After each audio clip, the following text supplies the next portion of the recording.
Buenas tardes, una semana más, gracias por estar ahí. Bueno, miren lo que ha llegado. Eh, Voy a enseñarlo a la cámara que hoy la he puesto muy lejos.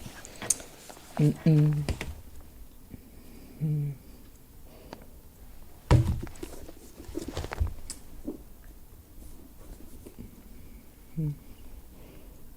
mm.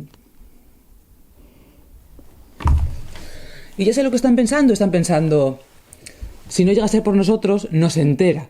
Y tienen razón, si no llega a ser por ustedes, no me entero, lo cual me hace pensar para qué sirven los vídeos de recomendaciones o los algoritmos estos del YouTube, porque a mí nunca me aparece nada de lo que me interesa. Pero bueno, ya ven que me he enterado, así que próximamente tendremos los libros del profesor Porni, me los tengo que leer.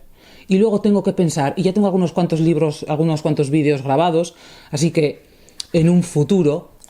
Pero hoy no vamos a ir a Argentina, vamos a ir en dirección contraria a a Rusia, a las estepas y Siberia y tal. Y aquí tenemos Alexander Solzhenitsyn, Alerta a Occidente, ediciones Acervo, del año 78, y tiene 391 páginas. Bueno, en este libro es una recopilación de discursos, entrevistas, ensayos, artículos que le hicieron a Solzhenitsyn en el año 74 y 75, incluyendo la famosa entrevista en televisión española. Les puedo decir, esto es una cosa que solo se hace una vez en la vida, así que vamos a hacer dos vídeos, porque se hacía muy largo. Es en plan eso, ¿qué hay que destacar de este libro? Pues todo. Y como luego hay personas que no pueden conseguir los libros, pues quería leer todo lo que quería leer. Y como se va a hacer muy largo seguramente, pues vamos a hacer dos vídeos, o sea, esta semana y la que viene. Alexander Solzhenitsyn nació en 1918 y murió en el 2008. El original es de 1977. Bueno, incluye el discurso de recepción del Premio Nobel de Literatura del año 1970, artículo La paz y la violencia, rechacemos la mentira, todos del año 74, a la Cámara de Representantes de los Estados Unidos de América en el 74, artículo La Unión Soviética es un régimen de servidumbre en el 74, el KGB no ceja, en el carta al diario Afterposten, en la recepción de El Cliché de Oro de la Asociación de Periodistas de Italia. Entrevista de la Columbia Broadcasting System al Tercer Concilio de la Iglesia Rusa del Exterior. Un digno exegeta. Conferencia de prensa con motivo de la presentación del libro Izpod-Glib, venía en ruso. Conferencia de prensa en Estocolmo, conferencia de prensa en París, entrevista en la televisión francesa. Esta daba vergüenza ajena. De verdad ha sido siempre así. Los periodistas han sido siempre tan estúpidos, tan vanos, tan petulantes y pagados de sí mismos. Se ponían a discutir entre ellos. Tienes a Solzhenitsyn delante y te pones a discutir de tus pequeñeces. Le increpaban. Yo flipaba. Leyendo, digo, no puede ser que esto haya pasado de verdad. La Tercera Guerra Mundial a los trabajadores de Norteamérica. Discurso en el Congreso de los Estados Unidos, a la Conferencia de los Pueblos Esclavizados por el Comunismo y entrevista en la televisión española. Yo les invito a que cuando él dice comunismo, marxismo, leninismo, piensen, ¿cuál es el aviso a Occidente de Solzhenitsyn? Y está claro, y el aviso es, o espabiláis o terminaréis como nosotros. Ese es el aviso. Entonces, cuando dice comunismo, marxismo, leninismo, les invito a que piensen no solo en eso, sino en esa ideología, no sé cómo llamarlo, ideología, ya lo sabemos, metafísica, que está calando en Occidente desde hace ya muchos años, en esa izquierda ticún, izquierda y derecha, en ese ticún, porque todo lo que dice de la Unión Soviética, claro, exceptuando la violencia más extrema, todo lo demás está ocurriendo aquí. El mundo soviético, el mundo comunista, vamos a ver que se veía venir ya de tan lejos que aquí íbamos a terminar igual. Y Dios quiera que no terminemos peor y esa violencia desatada del mundo soviético no termine aquí. Pero es que cualquiera sabe. Pues eso, les invito a que piensen que cuando Solzhenitsyn diga marxismo, no se lo tomen en plan literal, sino que lo trasladen también a lo que está sucediendo aquí. Bueno, pues a ver, nos dice aquí Alexander. Bueno, pues que en Occidente se justifica el terrorismo, dice. En broma podría proponérseles lo siguiente. Cuando nos atacan es terrorismo, pero cuando atacamos nosotros se trata de un movimiento guerrillero de liberación. Un ejemplo tomado de la Unión Soviética es que los movimientos campesinos en los años 20 y 21 en Siberia, en la provincia de Tambov y en el Uzbekistán, con la intervención de decenas de miles de personas que se desparramaron por superficies correspondientes a estados enteros, sin la menor discusión terminológica se calificaron en nuestro país de bandolerismo. El vocablo se inculcó con éxito en la conciencia de los descendientes de estos amotinados, que quedaron vivos, los que se amotinaban para defender sus propiedades y sus casas, sus vidas. De tal forma que, sin la menor ironía, llaman hoy bandidos a sus propios padres y abuelos. Hoy todavía, cuando hay que rellenar los cuestionarios correspondientes al ingreso en la universidad o en cualquier centro docente o en entidades estatales o lugares de trabajo, hay que cumplimentar el párrafo que habla de bandolerismo, que suele formularse del modo siguiente: ¿intervino usted o alguno de sus familiares en el bandolerismo? Y los hijos y nietos de aquellos campesinos que se levantaron contra el poder soviético en defensa de sus derechos escriben: mi padre o abuelo fue fusilado por bandolero.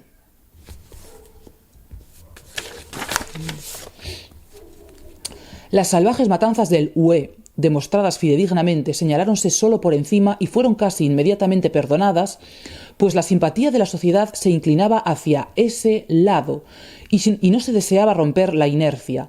Únicamente resultaba enojoso que tales noticias se hubiesen infiltrado en la prensa libre y durante cierto tiempo, muy escaso, causasen embarazo totalmente ínfimo a los defensores virulentos de aquel sistema social. Claro, en los Estados Unidos, naturalmente, nadie se lo reprochó porque tenían el Watergate.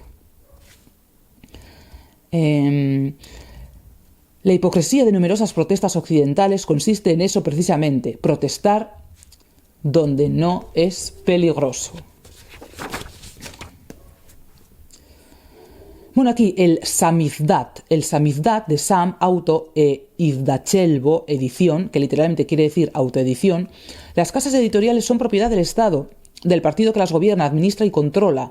Quien desea decir algo que no coincide con la doctrina oficial o con la propaganda del partido, solo le queda la salida de autoeditarse a mano o mecanografiando los textos. Hoy circula por la Unión Soviética y por los demás países socialistas una auténtica literatura de las catacumbas, el samizdat, clandestino y perseguido. Bueno, y esto es muy gracioso. Cuando lo estaba leyendo, claro, la propiska, el régimen de pasaportes. La propiska. El ciudadano soviético está sometido al régimen de pasaportes, sistema socialista para controlar el movimiento de la población. Se introdujo en la Unión Soviética en 1932.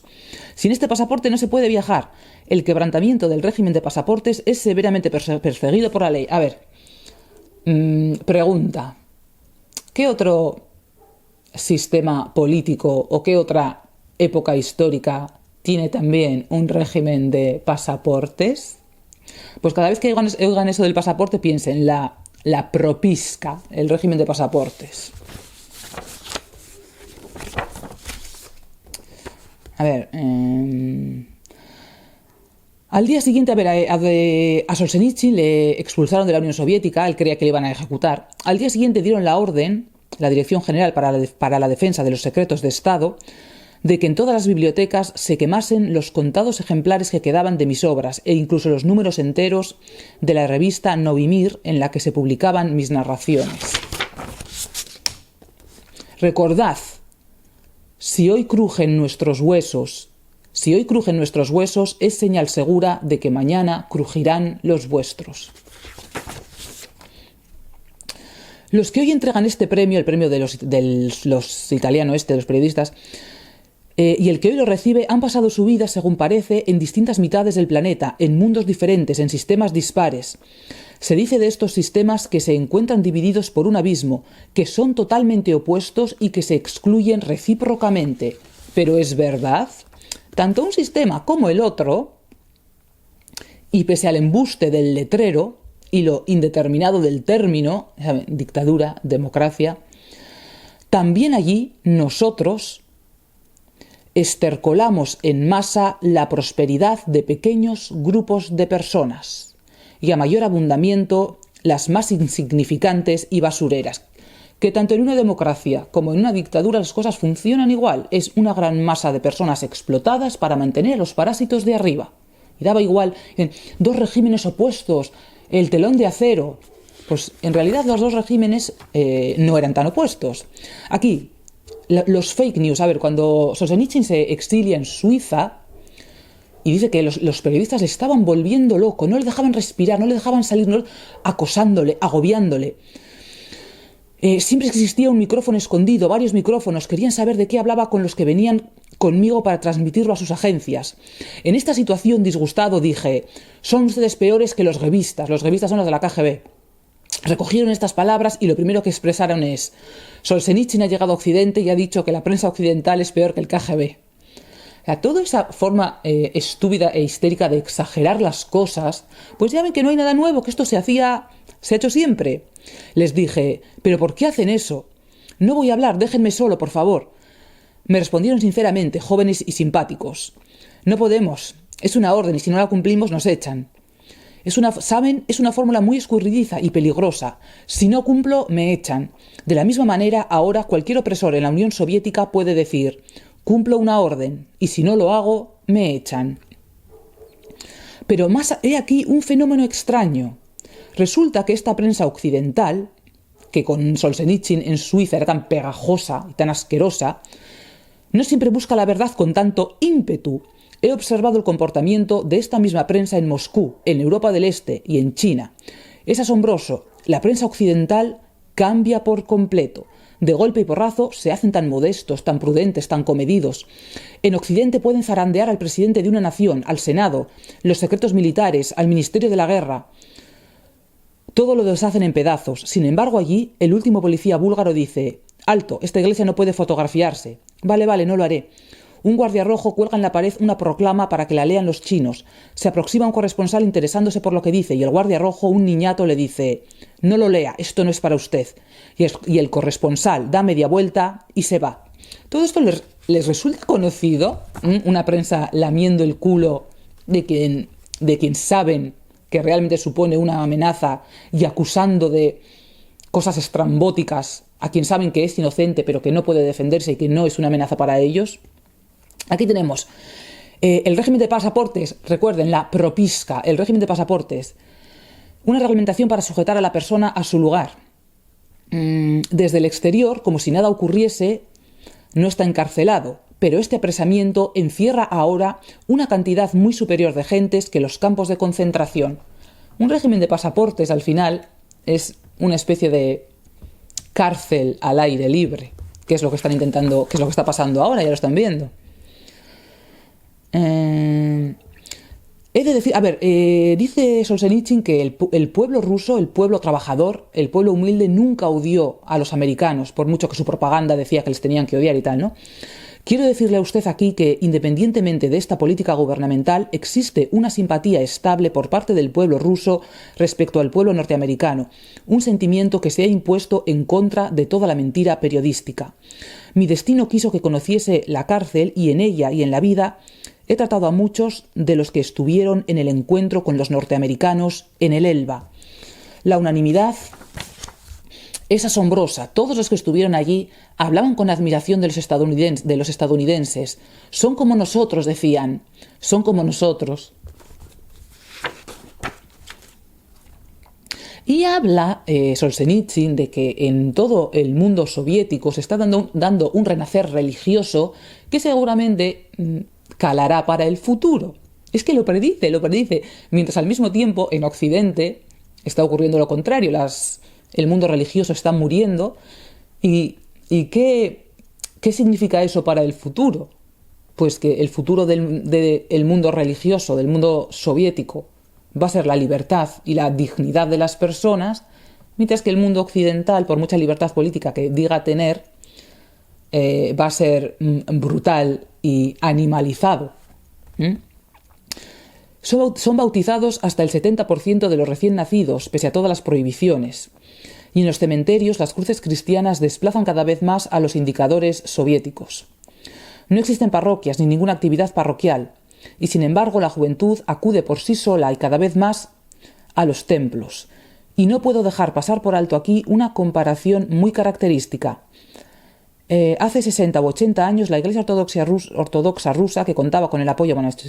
Hoy, al contrario, en la Unión Soviética, la juventud y los intelectuales, incluso sin compartir la fe, tratan a la Iglesia con respeto digno, han trasladado todas sus burlas y todos sus desdeñosos desafectos a la ideología comunista dominante.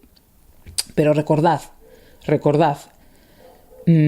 los más furibundos ateos hallaron la muerte, de los militantes del partido, hallaron la muerte también en el archipiélago Gulag, en el mismo sitio que el clero fiel. Al final todos terminaron en el mismo sitio. Habla mucho de los viejos bolcheviques. A ver, luego el vídeo de la semana que viene, porque en la segunda parte del libro es más interesante que esta, y quiero leerles también algo de lo que dice Berdiaev. Lo hemos aprendido, pero no todos, que es inadmisible someterse espiritualmente a una fuerza enemiga de los hombres. Da igual la forma que adopte, da igual que sea marxismo, que sea esa porquería que tenemos aquí ahora en Occidente. En la primavera de 1974, durante su visita a Estados Unidos, Medvedev presentó un panorama tranquilizador de la suspensión de las persecuciones en la Unión Soviética. No hace falta decir que esta mentira suscitó la repulsa de los emigrantes soviéticos que, poniéndose en pie, le lanzaban a la cara los nombres de las personas recientemente detenidas. Pero en Occidente es natural creérselo. En Occidente es natural creerse muchas cosas. A ver, aquí aparece Safarevich. En uno de los vídeos, no recuerdo en cuál, se mencionó este texto de Safarevich, el del socialismo como fenómeno mundial, de Igor Safarevich. Y que Igor Safarevich, que no lo dije la otra vez, era matemático, uno de los mejores de su tiempo. Tuvo que venir un matemático a explicar a qué nos estamos enfrentando realmente. Bueno, Safarevich estudia consecutivamente a lo largo de los siglos por separado cómo se movieron las doctrinas socialistas y cómo se presentaron los estados socialistas. El socialismo es tan viejo como la propia humanidad porque, como ya nos ha enseñado Eric Voegelin, es un tipo de metafísica, una gnosis. Y al final... Solzhenitsyn lo está diciendo todo el tiempo, de ¿qué es eso? ¿A qué nos estamos enfrentando? Es algo que casi parece inhumano.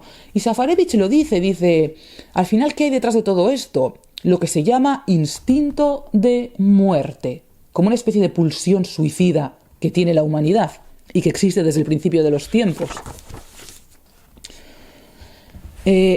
Lo de las izquierdas y las derechas. Vale, este plano tiene pocas posibilidades, es pobre, se resume en derechas e izquierdas. Es en general un esquema sin sentido. Derechas, izquierdas. Basta con plantearse lo siguiente. ¿Qué son los bolcheviques que detentan el poder en la Unión Soviética? Rápidamente comprendemos la insensatez de tal división. Y aquí, a todos estos intelectuales de Occidente, todos lameculos de los regímenes del Este, Günter Grass, ¿se acuerdan de Günter Grass? Respecto a la carta de Günter Grass que se me ha pedido que conteste, se mantiene en el mismo plano político bidimensional de izquierdas y derechas. Bueno, luego le vuelvo a mencionar a Günter Grass. Otra vez, el Samizdat, lo de la editorial clandestina. He comenzado la conferencia de prensa de hoy señalando que esta colección mecanografiada vio la luz anteayer en el Samizdat. No necesita del comercio del libro, ni tampoco de la publicidad occidental, ni menos aún de la propaganda del Este. En Occidente, a veces, ambas poderosas palancas, la publicidad y la comercialización, promueven libros que no siempre tienen valor espiritual verdadero. Pues así es. Y hablaban en los años... Entonces, lo que ocurría en los años 70, al parecer, a nivel político, era lo de Vietnam y luego lo de la famosa distensión. Es que estoy viendo luces raras ahí lo de la distensión. No se alcanza una distensión auténtica cuando los cañones enmudecen, sino cuando los corazones olvidan el odio y ninguna garganta sufre atenazada.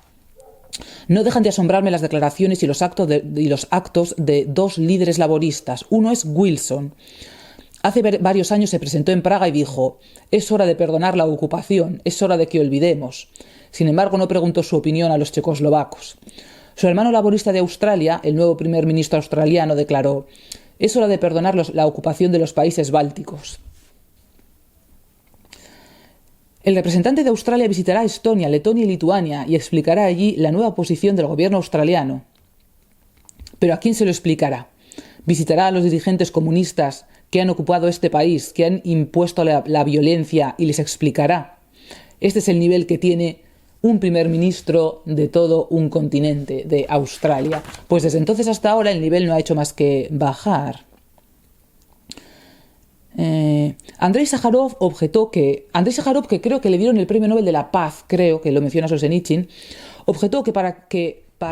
Bueno, 21 minutos. A ver, Andrei Sájarov, que creo que le dieron el premio Nobel de la Paz, que dice... Objetó que ¿para qué invito a los dirigentes del país a rechazar la ideología si son los primeros en no creer en ella, ni ellos ni la sociedad? En general no les importa la ideología, se aferran solo al poder. Al gobierno solo le interesa el poder. Y yo me imagino que ahora ocurre lo mismo. A ver, ¿quién se cree que existen 80 géneros? ¿Quién se cree ese tipo de cosas? Yo creo que no se las cree nadie. Simplemente lo usan pues como un mecanismo para silenciar a los demás, para adueñarse del discurso público, para adueñarse del poder. Del poder y de las... bueno, y del dinero de los trabajadores, claro. A ver, finalmente, ¿qué es lo que durante decenios mantiene embrujado a Occidente? Simplemente que un grupo de personas ávidas de poder se adueñaron del mismo. A ver aquí. Tomando como punto de partida el principio de la autolimitación de las naciones, estimo necesario que cada país, y en particular el nuestro, centre sus fuerzas ante todo en el desarrollo interior. Espero que se oiga bien. Para esto, en primer lugar, es necesario abandonar todos los territorios ocupados, dejar de amenazar al mundo con la agresión y la propagación, encontrarse a sí mismo, adentrarse en uno mismo, para curarse de las enfermedades morales y físicas. A ver, otra vez, pregunta. ¿Qué líder que ha perdido unas elecciones hace un año decía esto mismo? Que cada cual tiene que centrarse en lo suyo. Todos juntos, todos hacia adelante, pero cada uno en lo suyo. El America First, Rusia First. Pero asombrosamente el New York Times, que también asiste a esta conferencia de prensa, al referirse en un artículo a mi carta lo titula nacionalista y chauvinista. Bueno, aquí un montón de periodistas de las insensateces que decían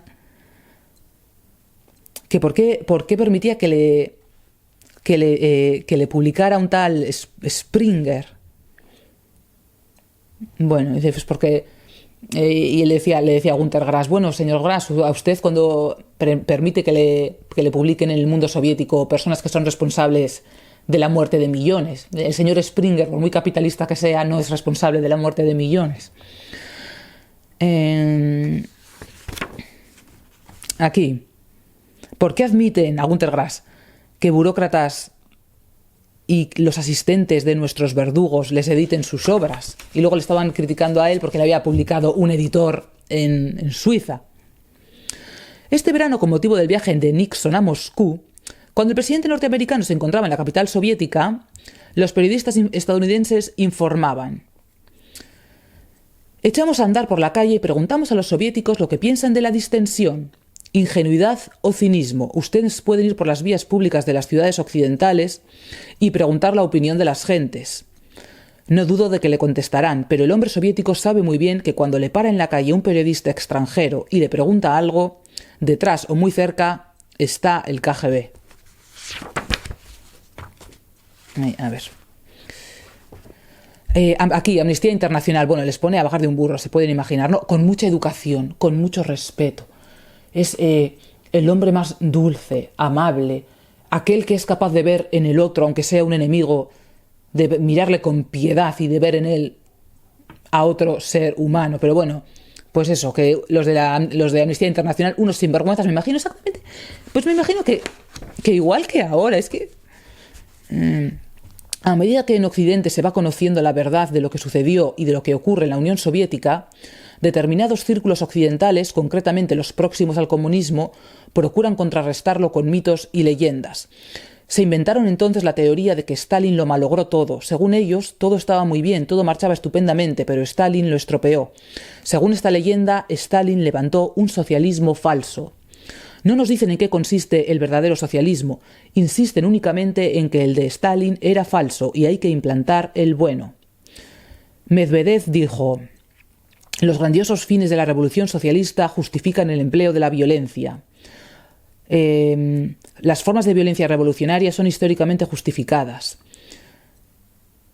De numerosos verdugos de la checa GPU dice que eran personas subjetivamente honradas y que, en lo fundamental, eran fieles al pueblo y al partido, e incluso cuando perseguían el lucro personal y el poder, objetivamente servían a la causa del socialismo.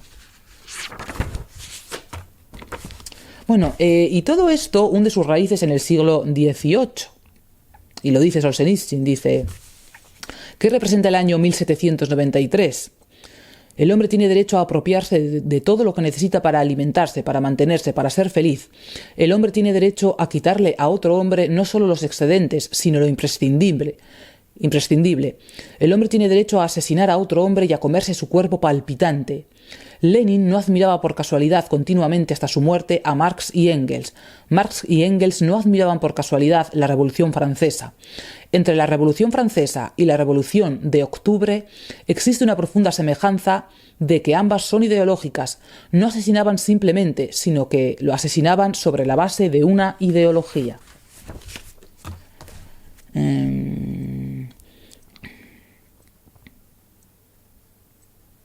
A ver, ¿qué más? Bueno, este va a ser, aquí está hasta la mitad, y luego vamos a seguir la semana que viene. En una entrevista, ¿ha criticado usted profundamente el régimen soviético? ¿Qué encuentra de bueno y de positivo en él? Bueno, esto lo vamos a dejar para la semana que viene.